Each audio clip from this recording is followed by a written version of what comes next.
Mais au-delà de ces va-et-vient et de cette passe d'armes qui ne vole pas très haut entre Jair Bolsonaro et Emmanuel Macron depuis quelques jours, plusieurs questions en termes de légitimité. Sébastien Mabille, bonjour, avocat au barreau de Paris, spécialiste du droit de l'environnement.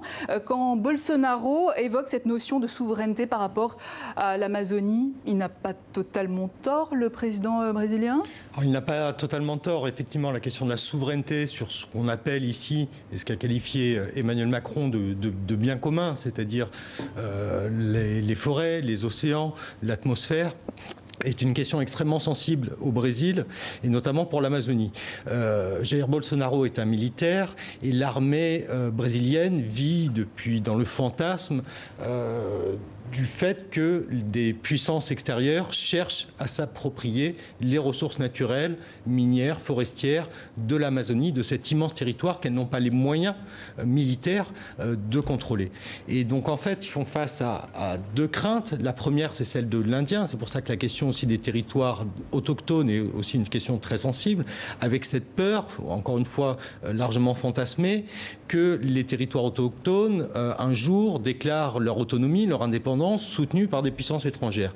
Et d'autre part, la peur également d'une alliance objective, enfin en tout cas qui qualifie d'objective, entre les lobbies agricoles américains et européens, avec les ONG environnementales. Mais est-ce que la gestion des 20 millions de dollars sous le contrôle seul du Brésil, c'est logique? C'est ce qu'avait dit, on l'a entendu, le porte-parole de la présidence. Ce qu'il y a, c'est qu'il y a un précédent. C'est-à-dire que le président Lula avait déjà créé un fonds, le fonds amazonien, qui était destiné à reforester, à arrêter la déforestation, dans le but aussi de faire baisser les émissions de gaz à effet de serre du Brésil. Ce fonds amazonien était principalement alimenté par deux pays, la Norvège, qui a mis un peu plus de 1,2 milliard d'euros, donc c'est quand même une des sommes importantes, et l'Allemagne.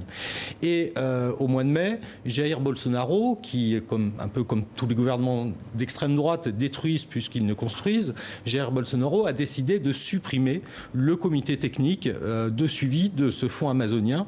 Et c'est suite à cette décision que la Norvège a décidé de stopper, suivi ensuite par l'Allemagne, de stopper ses financements au fonds amazonien.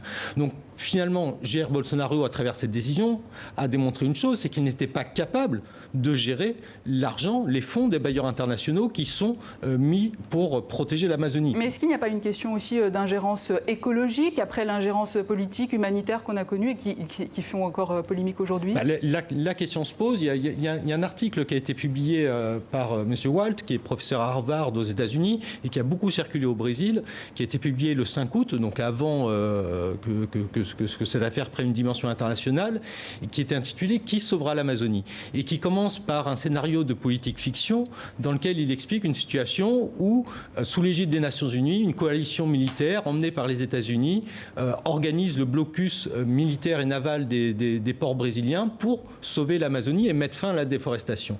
Et certains juristes estiment aujourd'hui que l'article 42 de la Charte des Nations Unies, qui autorise le recours à la force, pourrait être utilisé dans le cadre d'un conflit, un désastre environnemental, dès lors que ce désastre est susceptible de menacer la paix et la sécurité internationale. Mais est-ce que la France est bien placée pour donner des leçons au Brésil quand on sait qu'Emmanuel Macron a attribué 360 000 hectares de forêt amazonienne aux multinationales minières en Guyane française? Alors c'est ça aussi la question, c'est-à-dire que la France n'est pas exempte de tout reproche aussi dans la gestion de son territoire amazonien qui est la Guyane, avec notamment le développement des mines, même si pour l'instant le projet Montagne d'Or, la mine industrielle, est stoppé.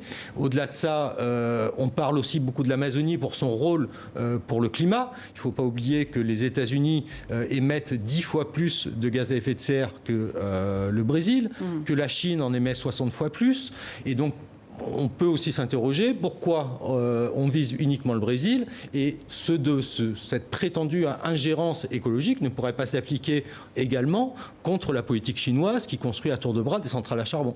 Sébastien Mabille, merci, avocat au barreau de Paris, spécialiste du droit de l'environnement.